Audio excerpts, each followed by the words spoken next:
Kindergarten, I was playing recorder. First grade, they got me on the sax. I just knew music was my thing. Is there any other instruments that you play? Saxophone, guitar, bass, drums, and piano. You could be in one-man band. And Guitar Hero 3 is what made me play guitar. I literally learned a bunch of expert songs. Went to my dad, I played it for him in front of him. I said, look, I want to do this with a real guitar. If I get it, are you going to actually play it? And I'm like, yes, I will play it. I will play it every day. Where did it go from being an instrumentalist and then going into becoming a producer? Yeah, 21, 22. I got really into rapping. My boy Remy gave me a cracked version of Ableton. My first beat was amazing. It was a rage beat. I'll never forget it.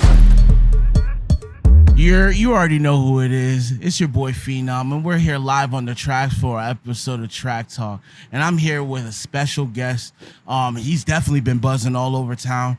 I've been hearing his beats everywhere. It's the main man, Pressuhh. Pressuhh, yes. Pressuhh. Yes. I know it's spelled. Can you spell it for us? Yeah, it's Pressuhh. My boy Cam likes to call me Pressuhh. Pressuhh. But it's Pressuhh. It's just Pressuhh. Yeah, it's Pressuhh. And it's a fitting name. You know what I'm saying? Let the people know. I know, but let the people know who you are, what you do. So, I'm basically a guy who loves music. This is what I do all day. I got a laptop in my hand for a reason. This is everything I do. Sidebar, he's not capping. This is not for the show. Every time I've ever seen him, his laptop is in his lap. No cap. No cap. Continue. Yeah, I love to make music. This is my everything. I started making music when I was like a jit. My parents put me in elementary school. We're gonna do this a couple times. So jit, we're in Florida. Everybody, about how old were you? Like as soon as I got into school, kindergarten. That's when I got a saxophone super in my hand jit. at kindergarten. Like 5. Okay, sax. Like super. Yeah. Wow. Okay. So you've been making music since 5. Okay, continue. No. Wait.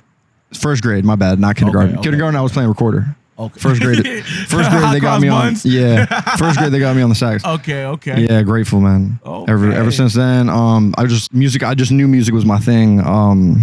Man, years go by, and you just keep soaking in more and more and more. And I feel like my life has literally just been like just me soaking up things I like and just turning it into like what I want to do. Basically, is the way I could look at it. Okay. Are you originally from Orlando? Like no. Okay. I was born and raised until 5th grade in Buffalo, New York. My spawn point is Buffalo, New York. Okay. And then I came here 5th grade, and then I've been here ever since. Okay. So I'm like kind of a Florida. You're basically boy. a Florida. I mean, you can't say you're from New York. You're from Buffalo. Yeah, that's true. I'm not even from New York. I would rep Florida if I were you. Okay, so you've been here most of your life. So the music journey. You started off with saxophone. Is there any other instruments that you play? Yeah, I play saxophone, guitar, bass, drums, and piano. So 5 instruments. And I kind of sing, but I don't like to claim it yet. We're going to get there. Okay, eventually. so basically everything. You could have just led with that. You could be a one-man band. Yeah, I'm a one-man band. That's fire. That's fire. Yes. So you've been out here since 5th grade. You've been making music. What did you like do band in high school? Did you? I was like super into band. Ever since I was a kid, I was always in band classes. Like anytime I had a chance to be in a band class, I was in one. So yeah, I started literally playing saxophone all the way up until like 8th grade-ish is when I switched to bass, like to play an actual band, like bass, playing bass guitar in band. Okay, in a band. Yeah, no, in band class. Like band class. You were the I was the bass player in band class. Cool. Pretty interesting, right? I know. But I think the funny thing is that even before that, I was on guitar. Like the thing that really got me on guitar was my mom was like very hungover one night. Like around Christmas time. Okay. Like right around the time Guitar Hero was coming out. It was like she like literally went and like 6 in the morning, like hungover as fuck, still got it for me, and made it on Christmas Day. I was able to have it. Okay. And Guitar Hero 3 is what made me play guitar. Like Guitar Hero 3, I played the fuck out of that shit. Guitar Hero, listen. Guitar Hero 3. For those who know, and listen, I've looked it up recently. It's like $600 to get the kit because I want my nephew to know what it is. Guitar Hero is legendary. So it is. It had you hooked on real guitar, huh? It literally, yes. Like to put it in perspective, I went to my pops after learning expert songs on Guitar Hero. I was never that good. Yeah, I literally learned a bunch of expert songs. I went to my dad. I played it for him in front of him. I said, look, I want to do this with a real guitar. He's like, I could shred. And he's like, but if I get it, are you going to actually play it? And I'm like, yes, I will play it. I'll play it every day. Okay. And I did play it every day. Wow. And that's why I play guitar now. Okay. Because I did play it every day. That's dope. So. Yeah, shout out my pops for that. That was good. No, time. that's real. He was like, yo, I mean, shout out to my I see mom, the skill too, for getting the Guitar Hero. Facts. I see the skill on the game. Are you really gonna do this? And it actually translated because you're dope. I've seen you play. No, I've heard you play. I try really hard, man. Really so translating, you know what I'm saying? You loved it. You had music at home. You went through high school and you were in band. You were a band geek. I was a band geek, and then on top of it, when I hit like freshman year, I got into a few bands, like actual bands with like my friends. Like with your friends. Yeah, and, like, okay, we would play, you know what I'm saying, here or there in Orlando. Listen, basically in Orlando. Don't laugh at band geek. I did tuba. Okay, no, that's a hard instrument, bro. I was a big guy. They wanted me to do it, so I did it for a season. No, you need like lung capacity. For no, facts. Like no, facts.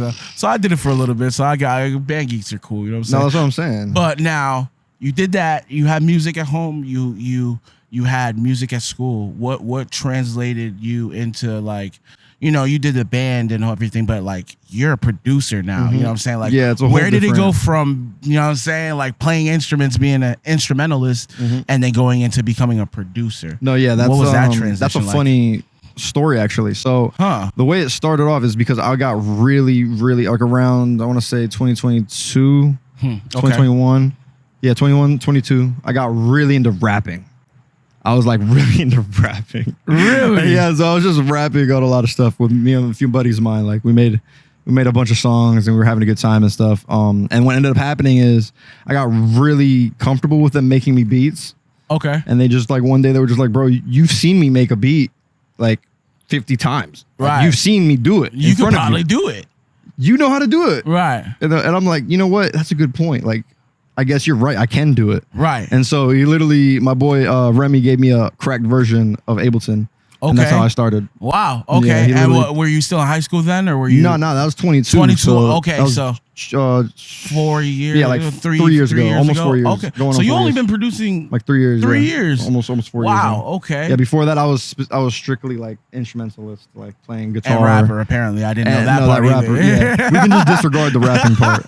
I mean, I'm not gonna lie. I've known you for about 2 years now, and I'm just finding that part. Nah, so he's been trying to tuck that one away for a while. You know what I'm saying? For a little bit. But man, so you transitioned into producing that way, and like, was it like, okay, instantly I'm in love with this, or was it like the first beat was at like what? How did that go? My first beat was amazing. It was a rage beat. I'll never forget it. I made a rage beat to rap on. Like rage, like some Tekashi 6ix9ine. Yeet. Okay. Like some yeet rage. Okay. And then so I started with that, and it was fantastic. And then I went through a little dark time, and then after that, you know, basically I just reintroduced myself into like producing. Okay. And like just getting comfortable with like making beats for myself at least. And then Taywop, like me and Taywop, we go back. Like I've been Taywop's friend since high school. Like first day of high school, I was like, yo, bro, you got some fire shoes. And he was like, bet. You too, bro. You got some fire shoes too. That's one way to do it in high school. That's literally how we met. And then I sat down next to him, and we've just been friends ever since. And I would always check in on him, you know, every once in a while, like just hit him up, like, you know what I'm saying? Like, you know, those friends that just hit you up out of the blue, like, you know, you haven't talked to them in a minute, but facts, you just check in, how you doing, bro? Right, yeah. You know what I'm saying? And I always checked in on him. And then back in like, I want to say like, 23-ish, like 2023 is when I popped up on him. I was like, yo, bro, like I make beats now. Like let me pull up and let's cook up. I never forget when I pulled up, I had like 10 beats to show him. Like 10, yo, Taywop, it was what, like 10 beats? It was like 10 beats. You like when I first pulled up on you. I think it was like 8 beats. It was like 8 beats, yeah. It was like No, but he didn't know. You see, he's being very nice right now. Right. No, when he said affordable, that shit was no, that shit was terrible. So he was just like, yeah, no, I couldn't rap on any of these. Like honestly, I can't rap on any of these beats. And I'm like, yeah, literally. I was like, you know what? But we can work from this. Like we can. I mean, it can only go up, right? Yeah, and then that's when he got me started on taking loops and flipping loops with drums on them. Okay. So then we started on Looperman. We had a good time on Looperman. We actually met some. We met a crazy producer out in Europe. Oh shit. Yeah, he's like his name is Fall in Love. He's fire dude. Okay. And yeah, we were able to work with him like on a few loops. It was good times.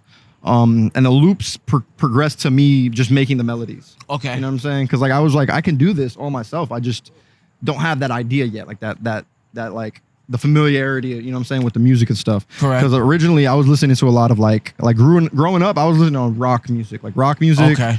and very little rap. And then like once I got to around, I want to say like 17, 18 is when the rap really started introducing. So like my time with rock was way more time than rap. Right, correct. I get it. Yeah. So I was just listening to a lot of rock. So like that influence, you can see it in the first beats I was making. Okay. You can still see it in today's beats. Like 100%. I definitely have like a harder tone, harder kind of situation going.